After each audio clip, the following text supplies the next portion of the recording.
dealership world is going to be completely different in the next 5 years. This is not a good idea. I'm going to tell you right now, this is a mandate. Saying the connected vehicle, it's an iPhone on wheels now, right? 90% of that customer's buying journey happened before they even stepped into the dealership. There needs to be consistency in the people, the process, and the technology. There's a lot of frustration from the customer that they're online, they're looking for the vehicle, right? And then they go in, to the store and the dealer knows nothing about them. Welcome to the Strategy with Jason podcast. Tune in for everything you need to know regarding the automotive industry.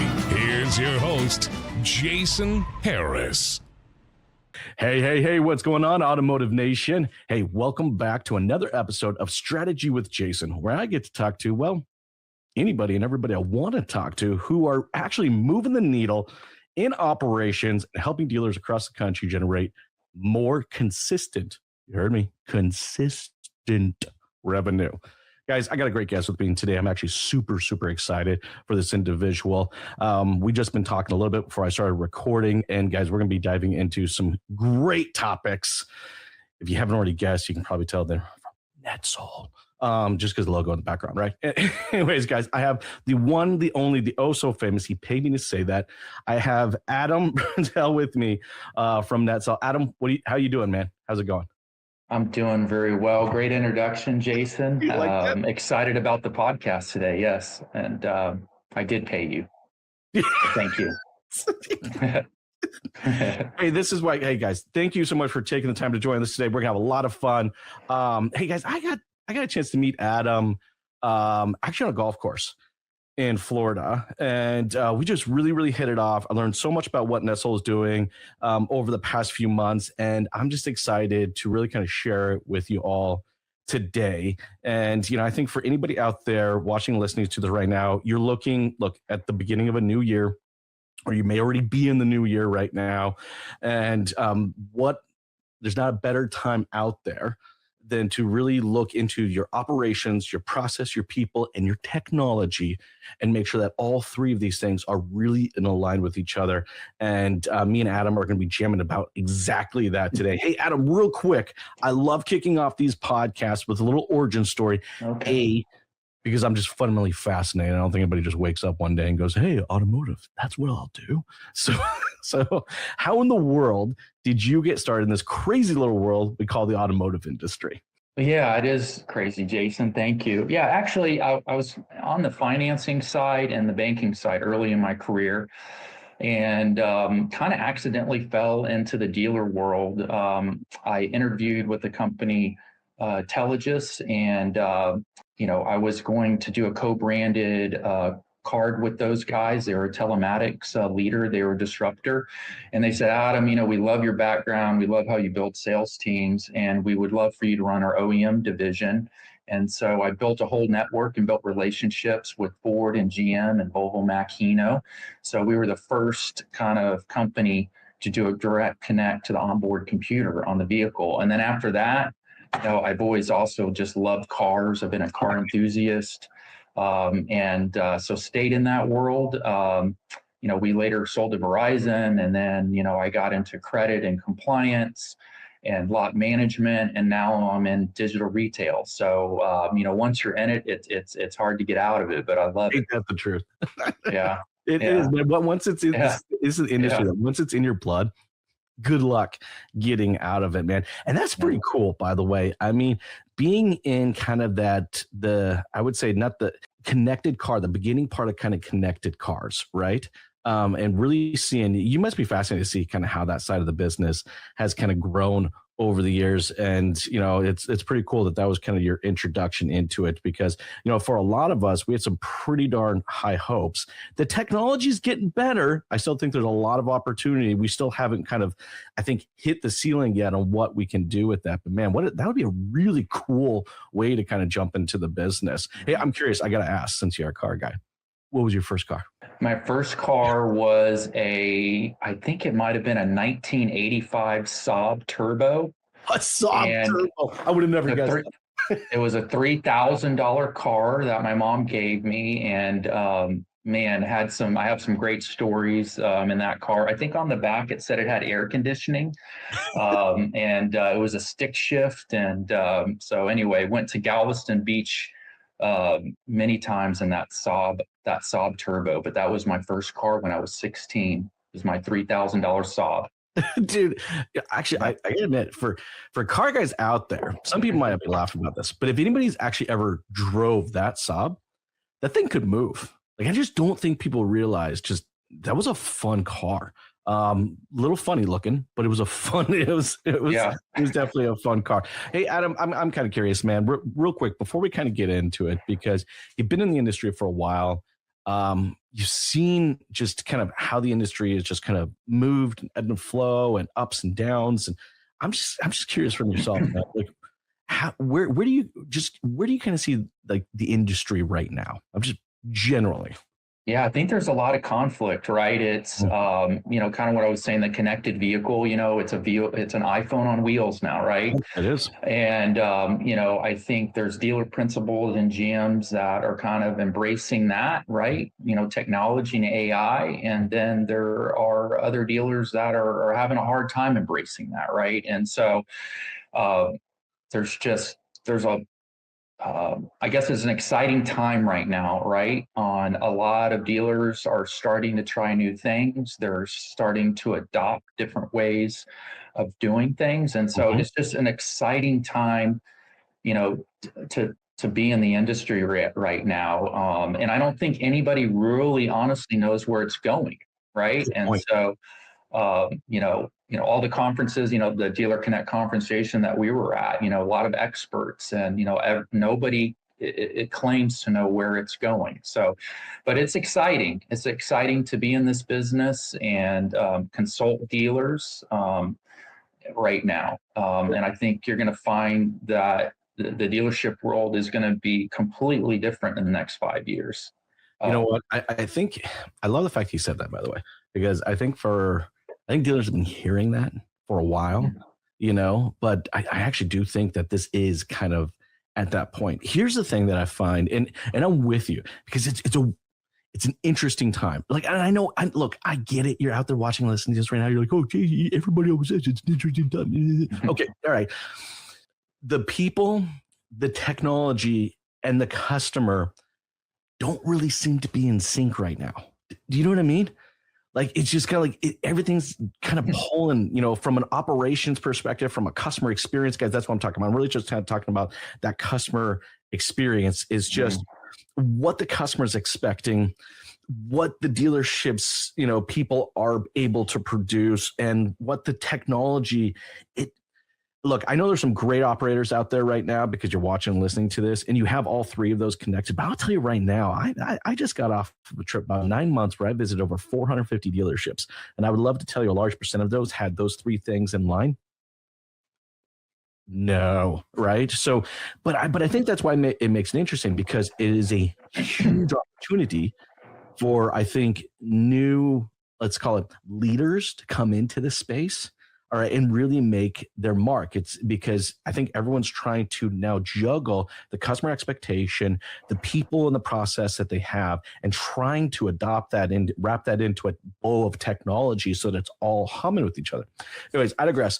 Let's get into it. This is kind of my first question for you, right? I want to get into kind of the dealer pain points and where finance and leasing process are breaking down today. We got a chance to talk a little bit about this before we started recording, and I just thought this would be a perfect place. I mean, I know we could pick a lot of different places in the operational kind of circle sphere, but I think this one is a big one.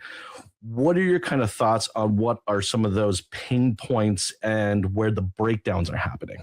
Yeah, and kind of piggybacking what we just talked about, I think there's just a lot of mistrust and information overload, right? And so when you visit dealers, like you said, they think that the next new thing or the shiny new object, people have been talking about that continuously, right? But I think there are now programs that are connecting the customer with the dealer, right? And, being in digital retail, that true omni-channel experience. So there's a lot of frustration from the customer that they're online, they're looking for the vehicle, right? And then they go in, to the store, and the dealer knows nothing about them, right? The dealer's frustrated because, when as their as their building process as a GM, right? The biggest thing you need is data, right? And so how cool is it when a customer comes in and through AI and through technology, now you can tell them, right? What is the best package? Is it wheel and tire? Is it gap? Is it, whatever those F&I products, now you can cater those towards them, right? And not exhaust them with data overload. And you can just get straight to the point, right? It's a more customizable experience for that customer. So they don't feel like, oh, I'm getting slammed with product overload. Like, this person listened to me. They're actually providing products that I need, and it's quick, right? Yes. And so, I think that, as we say in all sales, time kills deals, right? And now is it time? Here's the question, because I appreciate the fact you bring up time, right? Because I agree with you. There's a time element, but I think it's the overall experience.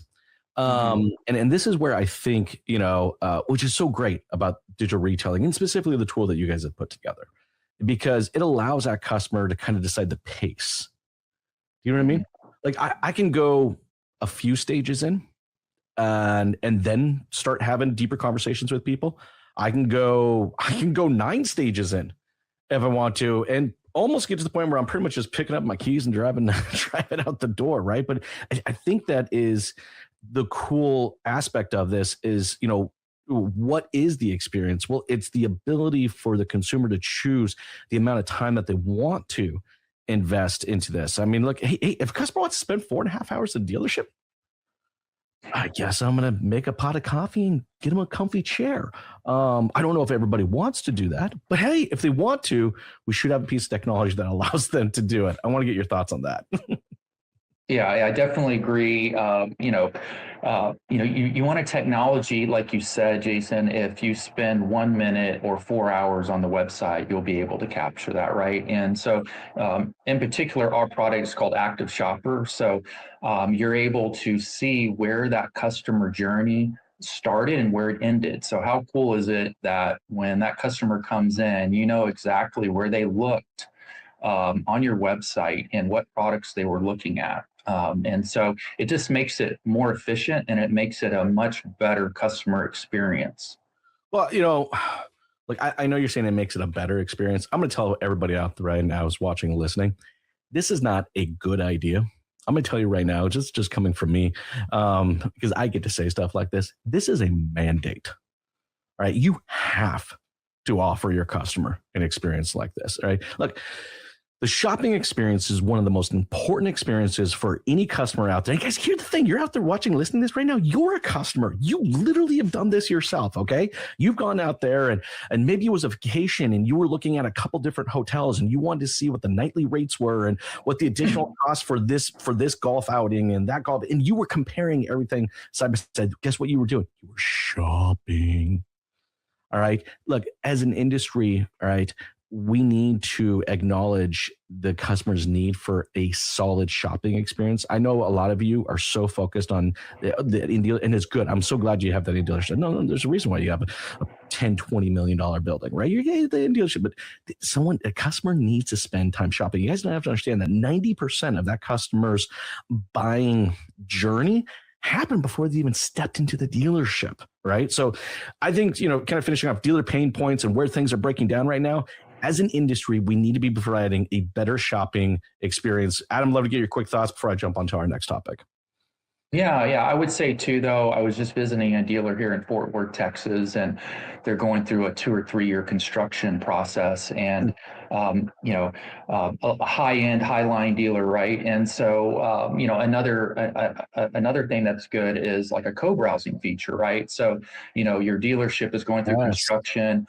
Or snowstorm or whatever is going through, and you have these high maintenance customers, you can actually co-browse and walk them through the omni-channel experience too, which is great. So I think that, hopefully COVID does not happen again, but you just have to be flexible on, coming into store, buying online. And so it's nice to have these tools in your tool belt when you need them. Well, and look, I know for a lot of us, we call it a tool. I don't call it a tool. It's an experience.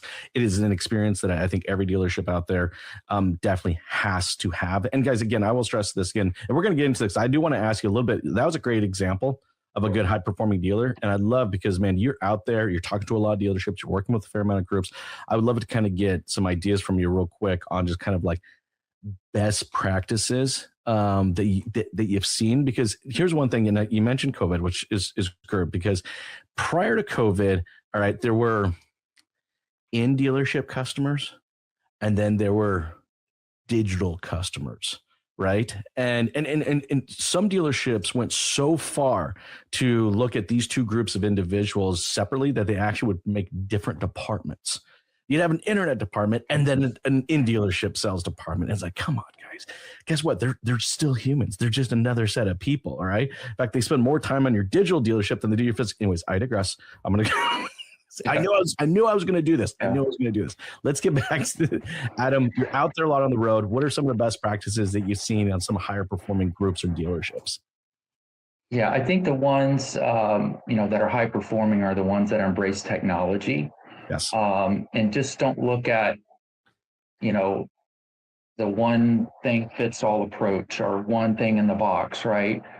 They embrace disruptors in the industry.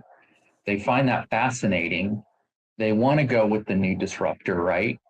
And they're willing to also, they have different brands, right? Those seek different consumers, and they're willing to look at kind of what is the best technology that serves my customers, not what's the kind of the easiest, right? Or what we've done for the last 30 years. They know that the industry is moving fast, and they really embrace those disruptors in the industry. Mm-hmm. I think process is very important too. Training. The sales staff. There's heavy turnover, so it's like, as a dealer, how do I have great training, consistent process that is repeatable, that I can have new people step in. You have the last person left. Mm-hmm. And so, the key is having the right information. I think any good leader of any organization is hungry for the data, because if you don't have the data, you cannot make a good playbook, right? You cannot, it all starts with that. If you don't have the data, you're just guessing. And you're very inefficient. So I think that when you're choosing a vendor, who can give me the best data, right, that I can make the best decisions for my employees and my customers. Actually, I'm glad that you bring that up, right? Who isn't a fan of Moneyball? And look, I love the movie. It's a great movie. If you guys haven't, if you've only seen the movie and haven't read the book, you need to read the book. But all right, with that said, look, there is a group of people out there that do exist, maybe at your dealership already. Maybe you need to find them. All right, there is a piece of technology that can give you the data necessary, all right, to make sure that you have the team that can handle, and here's where I'm going with this, can handle the handoff. The handoff is one of the most important aspects of a dealership. And so the best performing dealerships I've ever visited, they're flawless at this. They're flawless at this. When someone transition from digital to physical, that handoff, the dealerships that are winning right now are executing this beautifully. And I'll give you guys a quick example, because I did this recently. I bought a truck, not too long, maybe 6 months ago, I bought a truck. All right. It was a horrible handoff. In fact, actually, it was so bad, I actually had to walk away and let them take another shot at it. I went online. I was so excited. Did all my research, found the vehicle, figured out how I was going to lease it. By the way, guys, I didn't normally lease a vehicle because I used to be such a road warrior. I've never leased a vehicle in my life. All right. I came in already. Hey, here's the truck. Here's the stock number. Here's what I'm ready. Let's go. And pretty much everything that I had printed out, they're like, no, that's not real. Like, I pulled it from your website. Yeah, that's not, anyways, I digress. But you can see exactly where I'm going with this, Adam, right? There was such a monster disconnect in the handoff that I finally said, hey, look, I'm going to walk away right now, but I'm going to give you guys another shot. All right. I'll come back in 2 days. All right. You have the paperwork, and it should just be like, yeah, that's what you saw online. Hey, here it is. It's all ready. It's exciting for you to take for a test drive. Let's go. But guys, that's what I'm telling you right now. The best performing dealerships and groups I work with and have seen right now truly understand the importance of that digital physical handoff, and they got a process around it. Okay, here, let's kind of keep it on the same thing. Let's say where dealers struggle the most, I think, is with consistency. I would love to kind of get your idea, because again, you're out there, you're seeing everybody, you're talking to everybody. What are dealers right now doing to kind of help stay consistent across maybe multiple rooftops and just maybe multiple brands as well? Yeah, I think it's important. The brand is the most important, right? So, and there is no, one fits all, product out there, right? And so you want to make sure that, if we give digital retail as an example, that it can follow your OEM colors of the website, right? Sure. Each dealer, what does the lead gate look like? Each dealer is going to want, or each rooftop brand might want a different, lead gate. They want each of the websites to be, set up differently, right? So you want a vendor that can kind of listen to your needs and your brands. If you have 50, if you're a large, group out there and you have 50 or 60, brands, Ford and GM and Mercedes and Volvo, all of those are going to operate differently, right? And so you need the kind of the flexibility of a vendor that's, going to listen to you or what you need and being able to cater to those different OEM brands. 100%. I mean, look, isn't that the most important things from a consistency perspective is like, and I see this happen online. Someone goes online, they maybe see, it could be messaging. It could be just the way everything kind of looks and feels. And then you walk into the physical, and guys, if you're out there watching this, I can guarantee you this has happened to you before as well. Right. Maybe in travel, all right. You looked up this great hotel and, you're like, oh, this sounds great. It looks great. And you show up and it's like, you got catfished. Like, this is the worst thing. And I see this happen a lot. I've seen some amazing dealership websites out there offering amazing transparent experiences. And then they show up to the dealership to find out that is not how they operate in the physical world. And I think that's kind of what, you guys are beginning to see the pattern here, right? Is that there needs to be consistency in the people, the process, and the technology. You got to find that piece of technology that wraps all that up.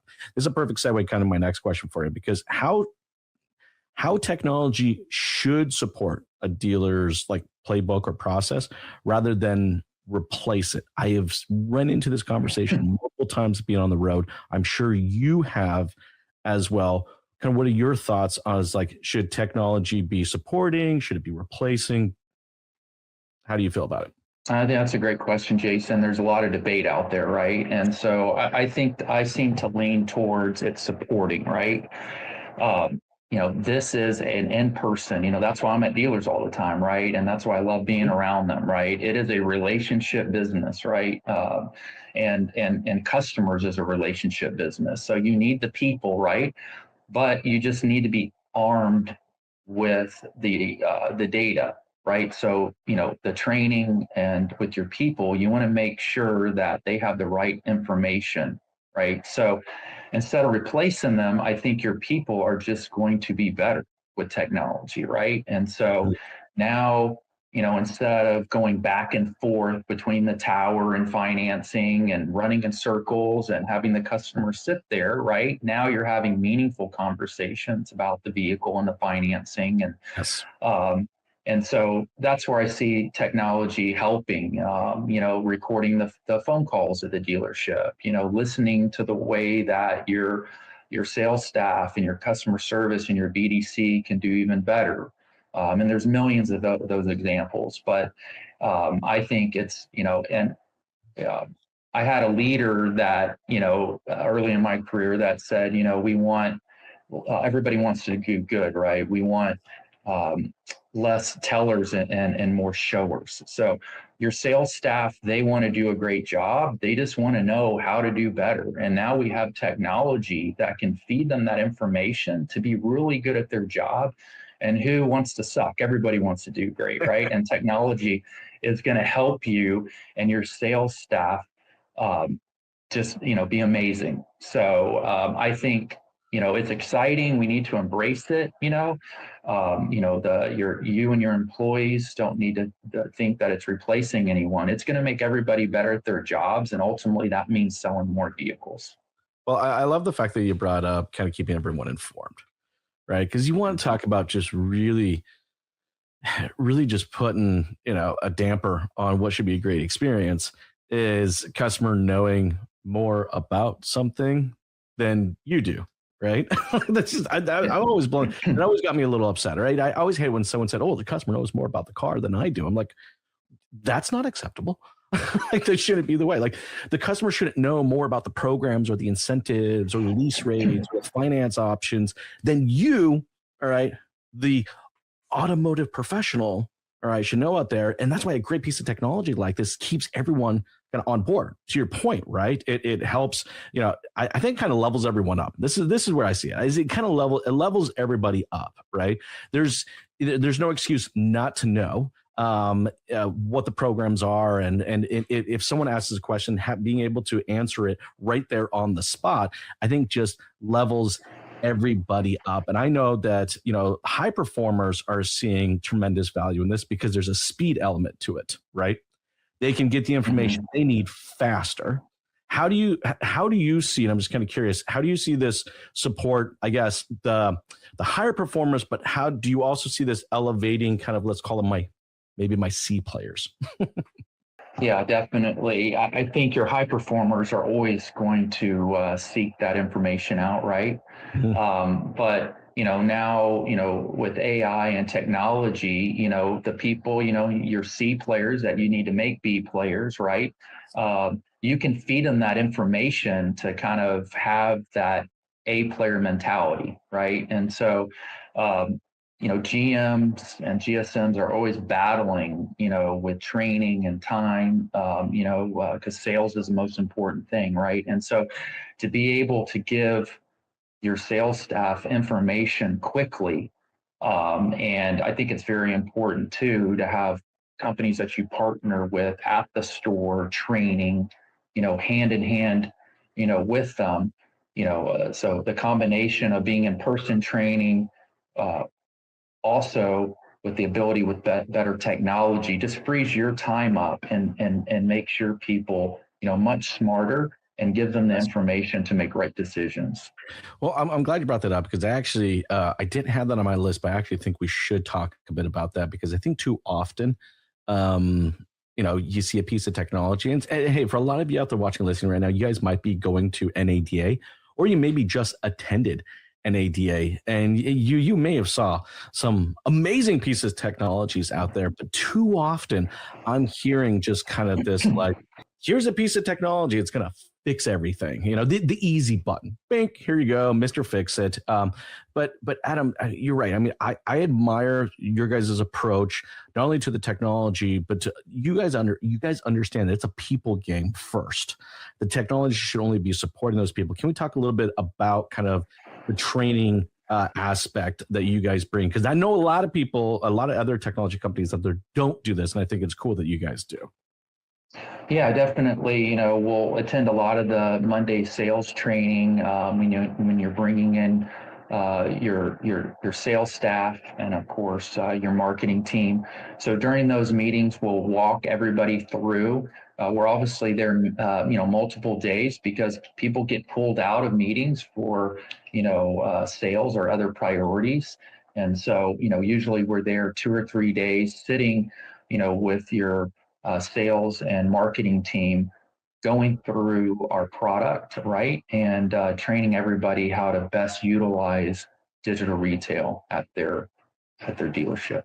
Well, I think that's cool because you're not coming in with a defined process as much as you want to listen and support our process. And that doesn't mean that you're not going to bring in some best practices, I'm sure, because you guys work with dealerships across the country. All right. But it's cool that you're willing to partner. And guys, you've been watching my show for a while. You guys know how much passionate I have about, hey, vendors shouldn't be vendors. You need to find a vendor partner, right? Someone that's willing to partner with your operations and see true success. Now, that means for everybody out there watching and listening right now, you guys got to make sure before you get into a piece of technology like this, you must have clearly defined objectives. All right. Don't just show up and go, well, I'm just going to sell more cars. No.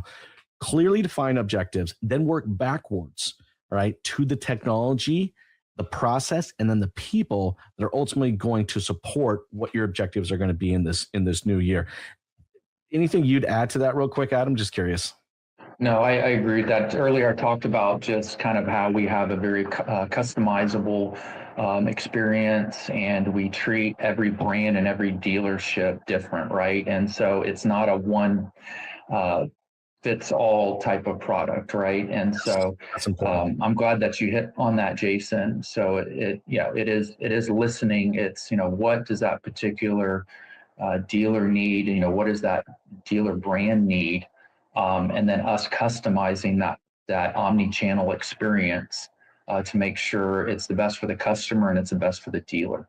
Now, I want to get into, and I love that, we keep kind of harping on the experience here. I really do, because at the end of the day, and I've been in some amazing dealerships. Like Adam, I'm telling you, and I know you have too. I've been into some truly amazing dealerships out there where it just seems like their people, their processes, their technology all seem to be in sync with each other, and staff are happy, customers are happy, bottom line P&Ls are healthy. It's amazing what happens when all three of these are actually like gelling well with each other. But I want to talk a little bit on the leadership aspect of this, because yes, you need good people. Yes, you need a good process. Yes, you need to have technology that supports all of that. But there's something that just kind of wraps your arms around all of it, and that is the leader.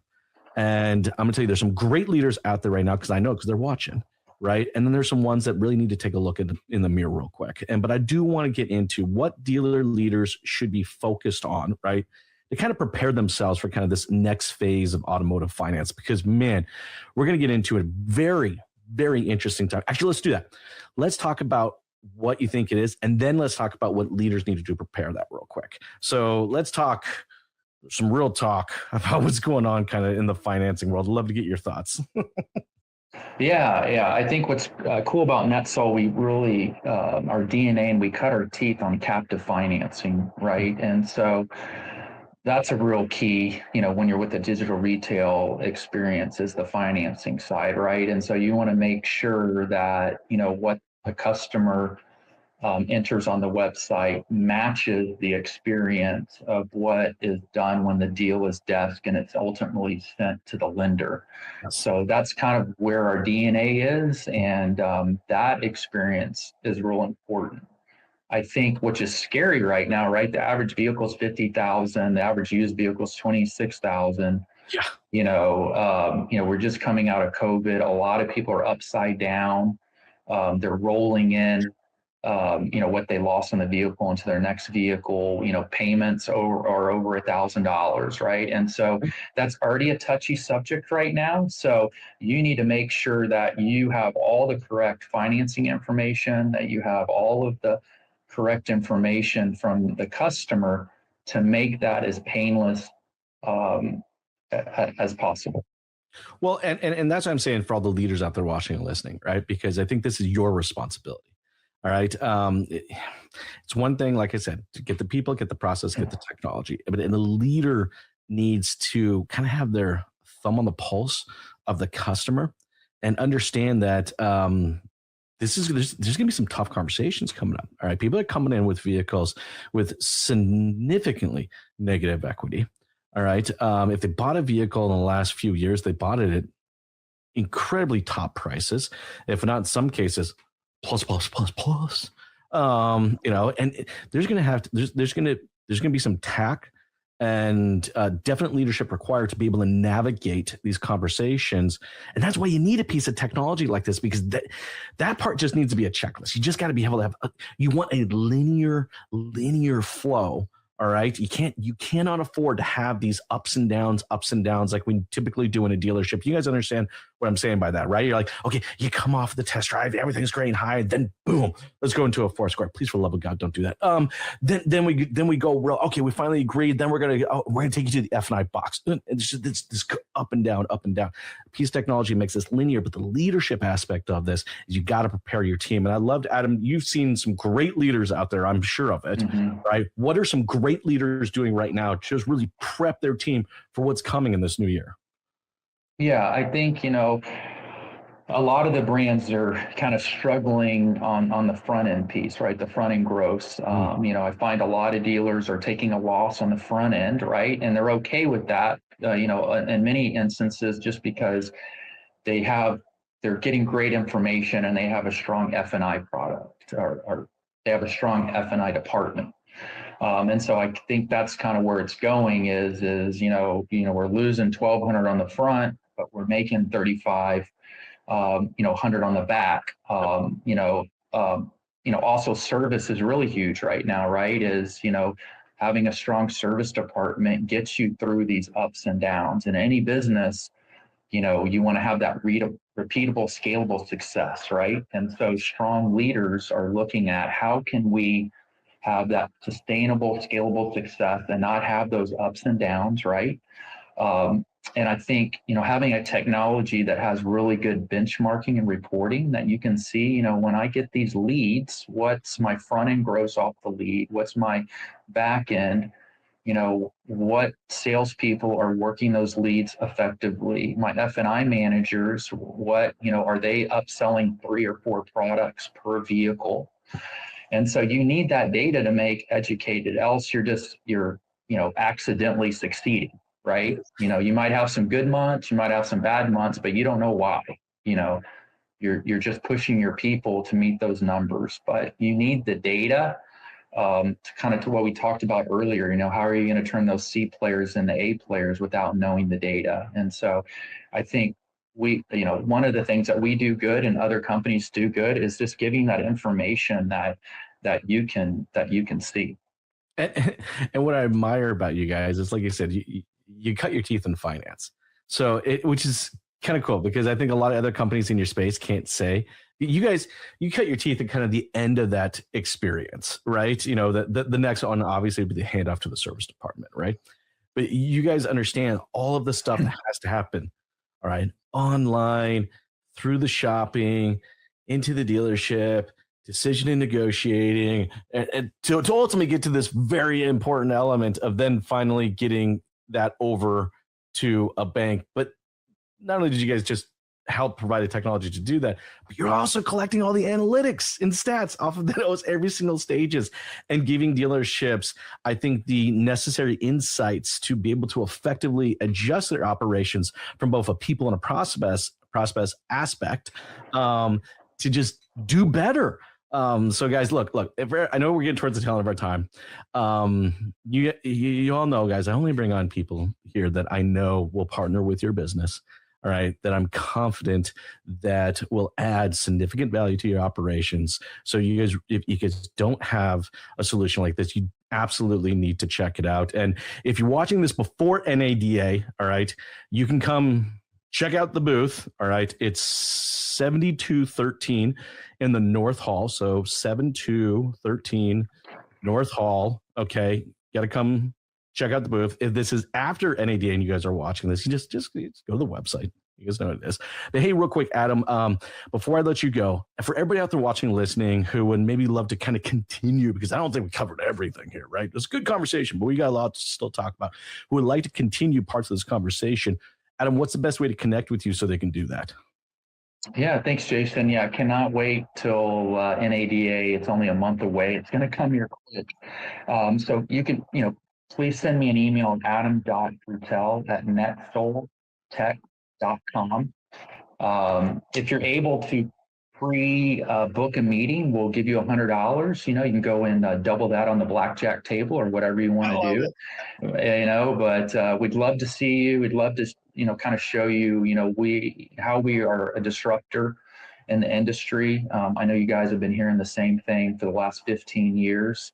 So I'd love to kind of show you, how we are a true end-to-end product with that captive financing DNA. We're able to do that. Absolutely. Hey, for everybody out there watching, listening, we appreciate you. All right. Look, one of the biggest compliments you can give, content creators like us is to share the show. Look, I know you may not hit the like button. You may not put a comment down below. It's okay. But I will say the biggest compliment you can ever give us is to share the show. So if you have a manager, a coworker, a friend that needs to see some part of today's conversation, that means so much to us when you share the show. Adam, thank you so much, man, for taking the time to jam with me today. Really, really looking forward to seeing you at NADA. I know I'll be hanging out at the booth for a little as well. So everybody out there watching, listening, if you'd like to come by, say hi, definitely, please do so. Again, guys, I can't stress to you, okay, this is not a good idea. This is a mandate, all right, to better your operations and the overall customer experience. You need to find a partner, all right, in the industry that's going to help you in this space. Adam, again, thank you so much for your time today, dude. This has been a blast. Everybody out there, you guys have a great day. Thank you. Bye. Thanks, Jason. Thanks for tuning in to the Strategy with Jason podcast with your host, Jason Harris. Remember to like, comment, and subscribe.